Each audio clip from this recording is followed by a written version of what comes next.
Hey friends, it's Dave from Southgate Travel Adventures. Today we're on the MSC Meraviglia on a transatlantic crossing for 4 days from Halifax, Nova Scotia to the Azores at sea with radio silence, no internet. Let's talk about it.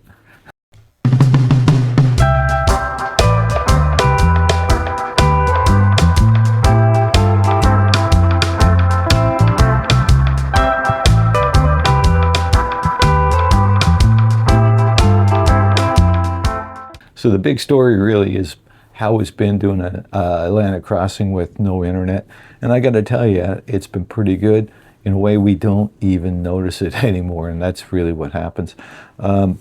We had two choices for internet packages. We could have got the C package from MSC, and it would have been hundreds of dollars for a cruise. Like, we're on a 15-day cruise. It would have been insane. So we didn't do that, and we were going to get the GigSky package for a week. It was like $50 US. And we really thought about it and said, well, there should be enough to occupy ourselves at sea, so we went that route. Well, a big thing we did was we downloaded a bunch of books on Libby, a bunch of magazines.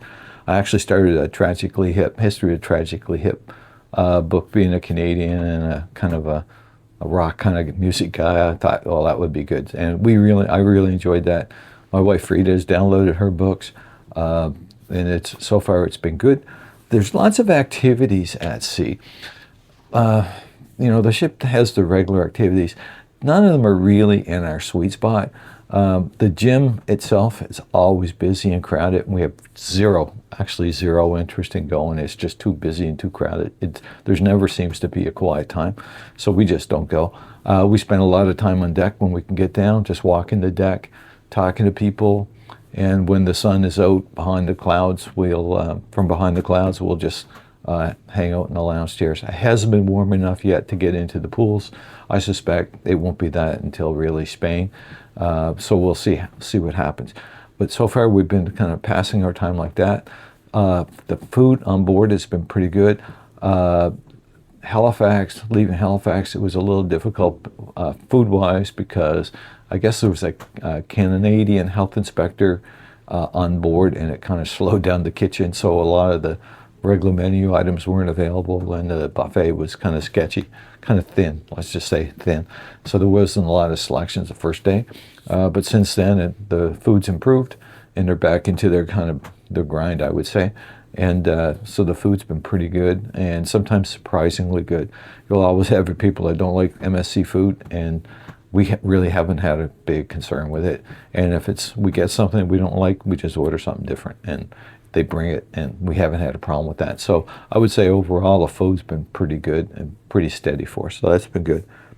The one thing we do most evenings is we'll go to the theater program. So we have 7:30 dinner, and then usually it's a 9:30 dinner theater reservation. So we'll go to that. We enjoy that, and by the time you've done that, we're ready to go to bed. We have friends that are up to 3 in the morning out at the bars and stuff. They have drink packages, we don't. So once the theater closes down, you might have some water or some fruit or something like that from the buffet, and then you're ready to get down for the night. So that's really been our pattern at sea.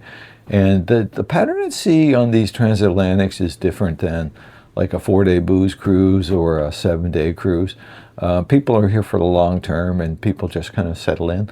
It's not really out party every night. They get into their routine. If you don't have a drink package, one thing, when you're in the lounges, you just tell the waiter you don't want a drink, and they'll bring a white coaster and just put it on your table, and that basically means they're not going to bug you. So you can still go to the lounges and enjoy the music. You just can't have, you won't have your drinks unless you're paying for them a la carte, but they can be expensive. A glass of wine is probably $14 US, so that's just not our jam. We're not going to do that. We're looking forward to the tapa bars and things like that in Spain, and some of the bars in Lisbon that we are aware of. So we'll have our share of beers and wine there. So the temperatures have been cool and windy, but we've had overcast, but then periods of sunny. And when it's sunny, we just make sure we get out on deck and we get around and try to enjoy that as much as we can. So that's really it. It's really, you get into that shipboard pattern. You see your waiter around during the day, you have a chat with him.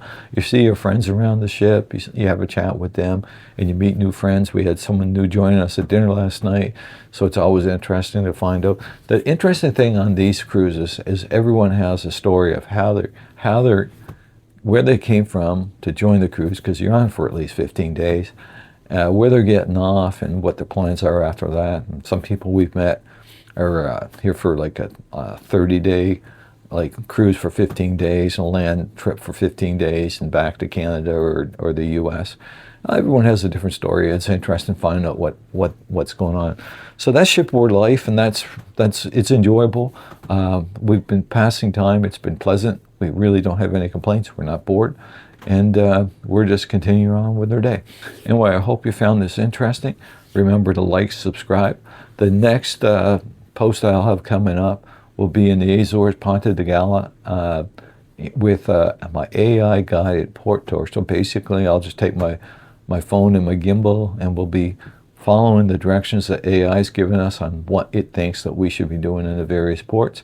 So the ports coming up are Ponta de Gala, Lisbon, Cardiff, Spain, Malaga, and Marseille, and we'll be going from Marseille to Paris and then back home from Halifax, Nova Scotia via Charles de Gaulle Airport. So there are the port tours that you're going to have coming up. And again, I hope you're enjoying the video. Have a great day. Thanks for watching.